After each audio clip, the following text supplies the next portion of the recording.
Light Between Oceans is a film about love and truth, and it's about relationships, and it's about the secrets I think people keep in relationships when they're isolated, and what happens when those secrets kind of see the light of day and are exposed.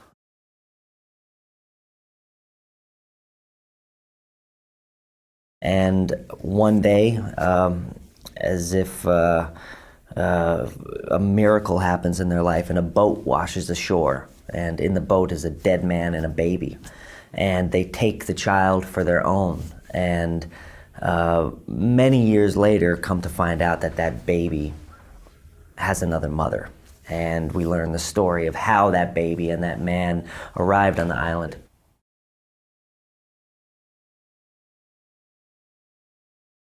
And one other thing that I think really attracted me to this story was that there's no good guys in the movie, and or in the story, there's no bad people in the story. It's just, well, actually, everyone's good. I'll say that. Everyone in this movie is good. And it doesn't mean that everyone in the story makes the right choice all the time. It doesn't mean that they don't hurt other people. But at their heart, they're good people.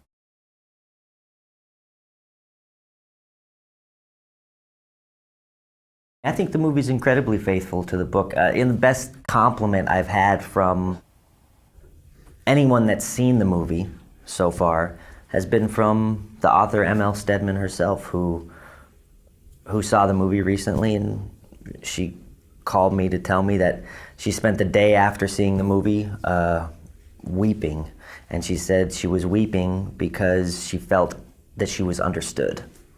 And she said, isn't that the point of life?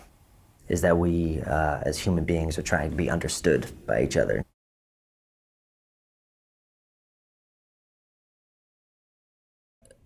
Tom is a character that plays by the rules.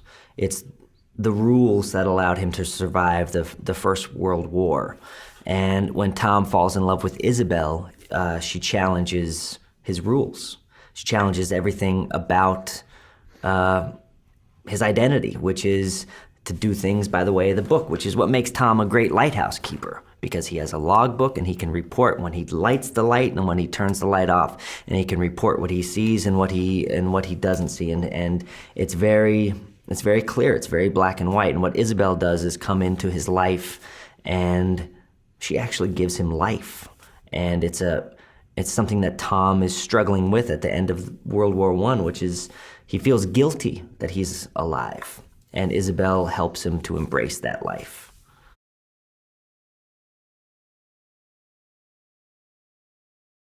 And the beautiful thing about Isabel is she's surrounded by all this pain and all this gloom and doom, and she still sees the light. Isabel, in fact, is the light of the movie, and she forces Tom, who is also kind of surrounded in this darkness and gloom from the war, and she challenges that darkness, and she kind of turns it on and she illuminates it, and she's just a great living but also very fragile being.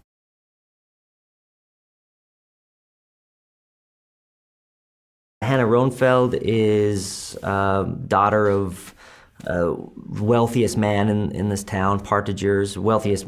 She's the daughter of the wealthiest man for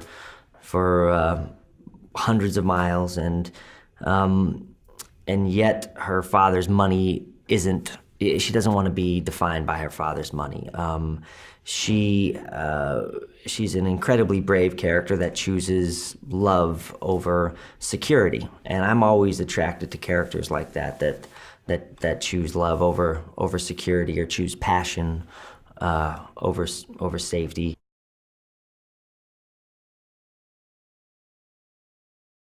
He's like the greatest trained actor of our time.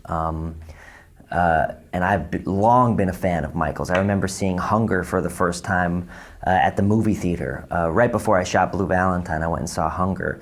And I remember being just absolutely hypnotized and magnetized and just blown away by this presence that was Michael Fassbender up on the screen. And for years I became just such a fan of his and would always watch him. And the thing I always saw with him that really stood out to me was just what a mental giant he was on the screen, and how his brain was just larger than life. He's just how smart he was.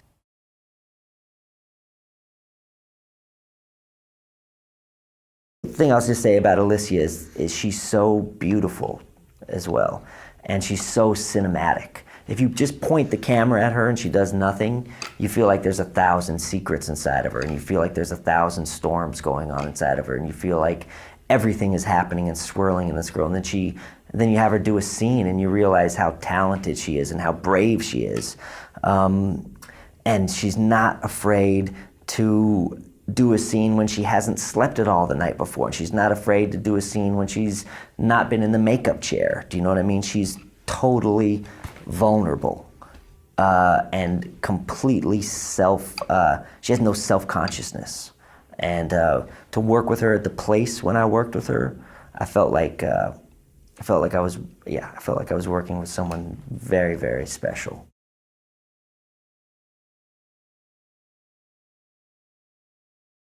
I had such an amazing collaboration with Rachel on set. One of the kind of deepest and most challenging experiences I've ever had with an actor was Rachel, and the most rewarding, I have to say.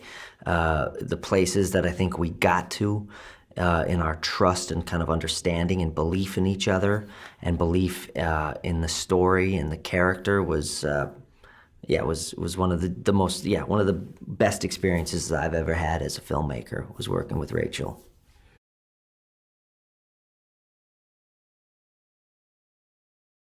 The other thing audiences can expect is just this undeniable love story.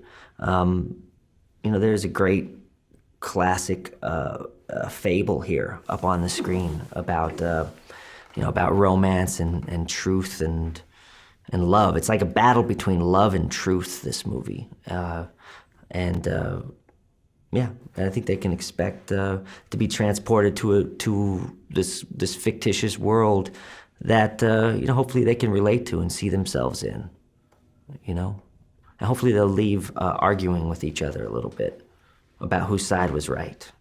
La luce sugli oceani, dall'8 marzo al cinema.